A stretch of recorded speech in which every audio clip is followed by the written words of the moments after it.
अभिषेक मनु सिंघवी जैसे संविधान के विशेषज्ञ, मामला सुप्रीम कोर्ट आएगा, इसमें कोई दो राय नहीं है। और उनके तरफ से ये बातें कही जाएगी कि उनकी वहां पर ऑपोजिशन पार्टी को रिप्रेजेंट करने के लिए विपक्षी दल का नेता ही अगर सदन से बाहर रहता है तो उसका लोकतंत्र पर के संचालन पर क्या इम्पैक्ट होता है, ये बातें सुप्रीम इसके पहले कई बार ऐसे मामलों में कह चुका है कि कन्विक्शन जो दोष सिद्धि पर रोक लगाने का जो जहां तक बात है तो वो एक्सेप्ट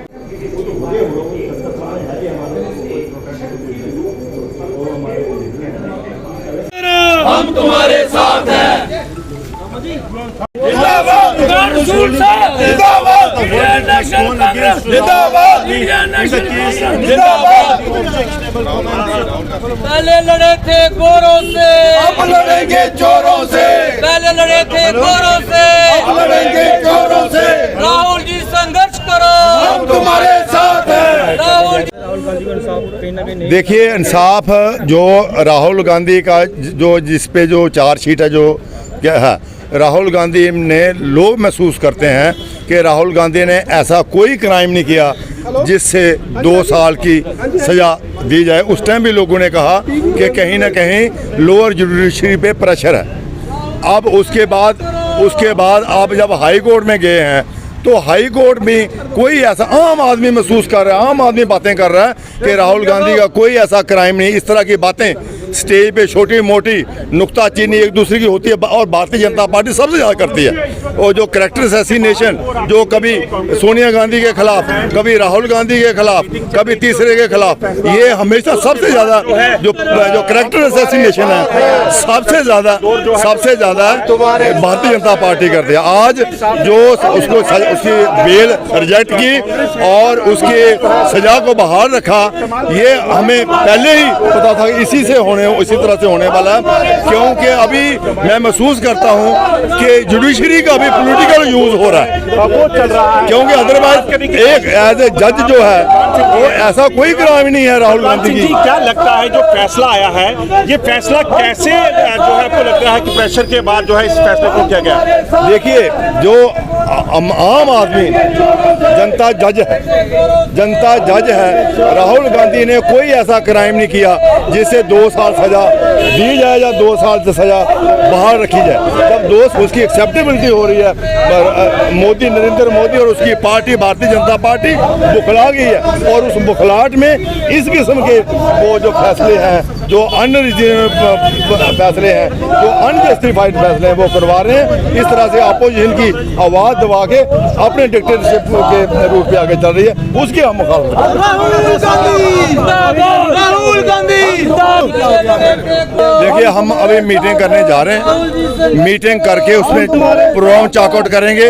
हम यहाँ पे ये जो फैक्ट है, ये जो डिक्टेटरशिप है भारतीय जनता पार्टी की, वो हम एक्सपोज करेंगे, लोगों में लेके जाएंगे, धरने मुजाहरे होंगे और एक जन तक हम उनको लोगों को अवेयर करेंगे कि भारतीय जनता पार्टी डिक्टेटरशिप की तरफ बढ़ रही है, लोगों को जेलों में भेज रही है और उसमें जो इस्तेमाल है वो जुडिशरी का महसूस कर रहे हैं कि जुडिशरी का इस्तेमाल भी होना शुरू हो गया है। सीबीआई, ईडी तो और आईबी तो पहले ही इस्तेमाल हो रही थी। इसलिए ये जो जन विरोधी जो स्कीमें हैं इनकी, हमारे 370 ख़त्म कर दिया, हमारे बाहर के लोगों को बसाने की स्टेट का दर्जा हमारा ले लिया। हम कह रहे हैं स्टेट का दर्जा, हम ये जम्मू कश्मीर क्राउन था हिंदुस्तान का, दर्जा उसका वापस लो। लोगों की सेफ्टी सिक्योरिटी, लोगों की जान माल की हिफाजत, लोगों की प्रॉपर्टी की हिफाजत करने की बात कर रहे हैं। इन मसलों को लेके हम लोगों को के बीच में निकलेंगे और जो 2024 के आप कह रहे हो ये कर रहे हैं, 2024 में जनता भारतीय जनता पार्टी को बाहर का रास्ता दिखाएगी। और जो जन विरोधी पॉलिसीज हैं, मणिपुर जल रहा है, नॉर्थ ईस्ट जल रहा है और इनको एक बार भी एक स्टेटमेंट इनकी नहीं आई और खाना जंगी इन्होंने करवा दी, वही जम्मू कश्मीर में करवाने जा रहे हैं। क्या कहना चाहेंगे? आज भाजपा कार्यालय 2024 की मीटिंग को लेकर अलग अलग जगह मीटिंग की जा रही है, क्या कहना चाहेंगे? नहीं, मीटिंगें ये तो इलेक्शन के ऊपर इनका रहता है। एक ही इनका फोकस है कि इलेक्शन कैसे जीती जाएं, इलेक्शन कैसे मैनिपुलेट की जाए। आपको पता है कि नॉर्थ ईस्ट में मणिपुर जल रहा है, पिछले 2 महीने का टाइम हो गया अभी, और कितने लोग, हज़ारों लोग वहाँ पे मारे गए हैं, और उसकी तरफ एक बयान नहीं आया भारतीय जनता पार्टी का। इनकी सरकार है और सेंटर में डबल इंजन सरकार की बात करते हैं और जब एक बार वोट ले लेते हैं और उसके बाद तो इनको अमेरिका के टूर, तो दूसरे के टूर और अपना पुष्ट पढ़ाई करने के अलावा कुछ नहीं है। आपके सामने पूरा सैंपल है। जब ये बरसरे इक़्तिदार आए, कितने लोगों के साथ वादे किए थे, नौजवानों के साथ वादे किए थे, और पूरे हिंदुस्तान के लोगों के साथ वादे, डेवलपमेंट होगी, 15 लाख आएंगे, रोज़गार मिलेगा, पेंशनें लोगों की ख़त्म कर दी इन्होंने, जितने भी ओल्ड एज पेंशन हो या ये दूसरी सरकार की नौकरी करने वाले पेंशन, सारा आज लोगों को सड़क पे खड़ा कर दी। इतनी महंगाई है कि आज लोग रोज़ी रोटी के लिए तरस रहे हैं। आज एक बंदा अपना मकान नहीं बना सकता, ये हालत है। और ये देखें, जो प्रायोरिटी आज की है कि लोगों को रोज़गार देना और डेवलपमेंट का है, और ये तो हिंदू मुसलमान में बांट के मीटिंगें करेंगे। और आप देखो महाराष्ट्र में किस ढंग से ईडी सीबीआई का इस्तेमाल करके पार्टियां में दो फाड़ कर रहे हैं। अजीत पवार का आप देखते हो, उसके पहले शिंदे का था, तो जहाँ भी उसके पहले मध्य प्रदेश में ज्योतिराज सिंधिया या बाकी लोगों को मध्य प्रदेश में चुनी हुई सरकार थी कांग्रेस की, तो इनका एक ही है कि ये पावर में कैसे रहते हैं, उसके बाद लोगों को सड़क पे छोड़ देते हैं। ये आपका अभी ये मीटिंग इनका यही है कि मीटिंग में अब मुझे जो लगता है जो सर्वे आ रहा है वो भारतीय जनता पार्टी के हक में नहीं है। जम्मू कश्मीर में भारतीय जनता पार्टी के खिलाफ ये अब इधर जितनी भी पार्टियां, कांग्रेस है या बाकी पार्टियां, नेशनल कॉन्फ्रेंस है, सारे डिमांड कर रहे हैं कि इलेक्शन करवाओ, लेकिन ये इलेक्शन नहीं करवा रहे, सिर्फ लोगों को उलझा रहे हैं। इसमें मीटिंग ये कर रहे हैं, तैयारी हो रही है। कितनी बार इन्होंने वोटों का रिवीजन किया, कुछ किया, लेकिन जब भी इलेक्शन ये करवाएंगे भारतीय जनता पार्टी, ये मैं कहूँ कि लोगों की आवाज़ है कि ये मुंह की खाएंगे, इनकी सफाई हो जाएगी, लोग इनको जवाब देंगे। भारतीय जनता पार्टी तो कहती है कि 9 साल में बड़ा फेरबदल हुआ है, अब तो गरीबों को मकान भी दिए जाएंगे। इन्होंने तो ये भी कहा था 15 लाख दे देंगे। इन्होंने ये भी कहा कि हम बेरोज़गारी बता देंगे। इन्होंने ये भी कहा बेरोज़गारी को जवाब देंगे। इन्होंने तो हमें जम्मू कश्मीर में नंगा कर दिया।